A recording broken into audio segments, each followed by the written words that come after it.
Is this too tight on me? What do y'all think? This is the first time I wore this from GYMSHARK.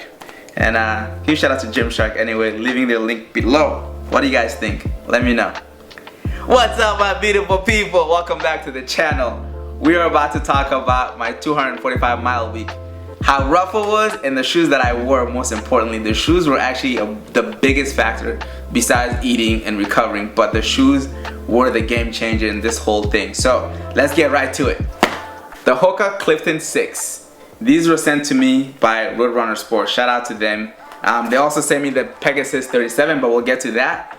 These were amazing. They were so good. Walking in them was so comfortable. For the first 105 miles, it was insanely comfortable. So shock absorbent, and I realized how shock absorbent it was until I put on other shoes. I was like, ah, man, it makes a huge difference having these on. I love them. They're comfortable.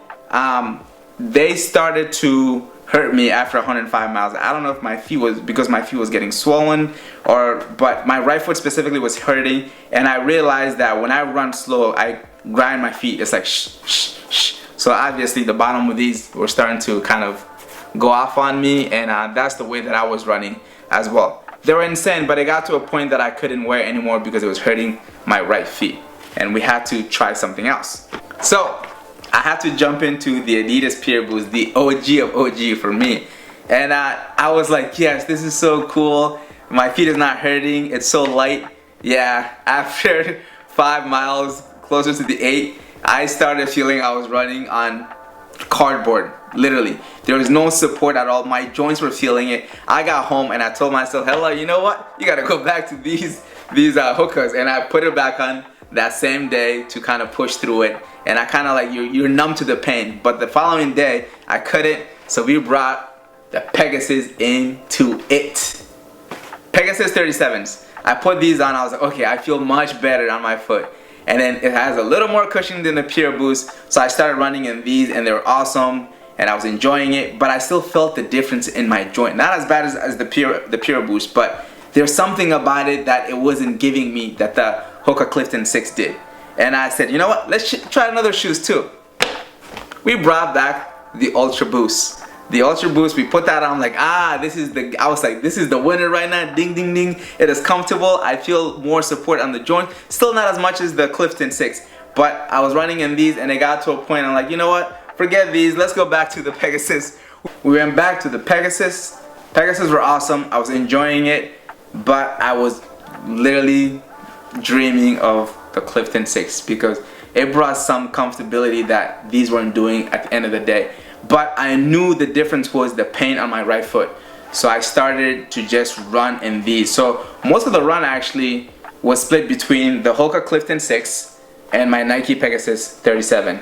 And this took like a lot of the end part of the running, and it was amazing. I was glad that I had multiple shoes to switch in and out of.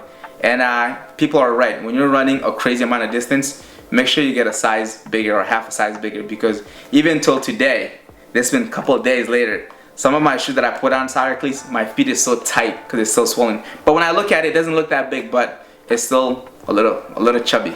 So till it comes back down to its normal size, I'm gonna have to deal with that for the time being. Based on my experience with these shoes, I think the Pure Boost is the perfect 5K running shoes. It's really light, you can run quick, and obviously this is pretty quick, much longer. I think people, I can see myself running a marathon in these, but when it comes to ultra running, it's not like I ran 245 miles straight non-stop. This thing I feel like would be amazing because it is really shock absorbent. It's very comfortable and cushioning. But I would make sure I get it wide or half a size bigger, so I won't have to deal with what I went through. And then these one too, the Ultra Boost, they're awesome. I recommend half marathon, even a marathon, because I did run the marathon in the Ultra Boost 19s, and they're not too far from this one. So that's what I would say for all of them right now. I do want to say though, thank you so much Roadrunner Sports for sending me the 2 shoes that ended up being the shoes that I wore most of the time. The Hoka Clifton 6 and the Nike Pegasus 37. These shoes made me go through this whole challenge without being injured. That's what I put it down to these 2. So thank you guys. Thank you so much. I'm gonna leave their link below if you guys wanna check them out. They didn't ask me to do this at all, but I'm just grateful for them. So thank you guys. Appreciate you guys. Recovery was very important. I took advantage of every moment I had, hanging my leg up, foam rolling, using my massage gun, and also I've been working with this company called Whoop. You guys see this? Whoop, whoop, whoop, whoop. I always say, whoop, there it is. This is my thing. But this thing is insane. It was seeing how much strain I was putting on my body and my recovery overnight. And it literally tells you this is what you're doing. And it says, hella, go to bed at this time, so when you wake up at 8 in the morning, you've had this much rest, your body's this much healed, so you can perform at your best. So I was listening to it. It was a game changer. It shows you my amount of sleep, everything that you need to see about your body.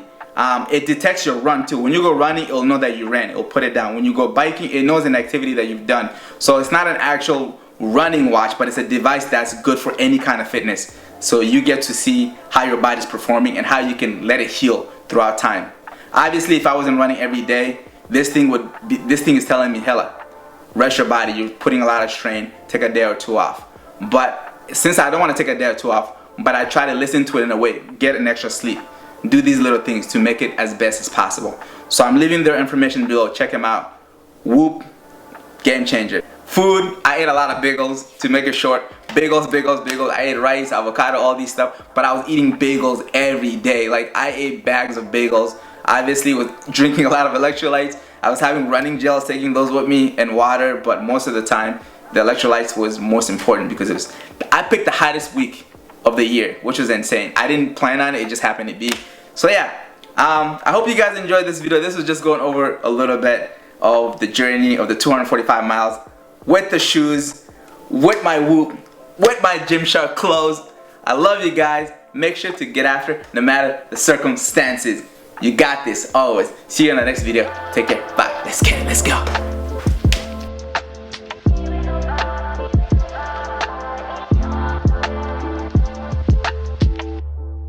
Whoop, there it is.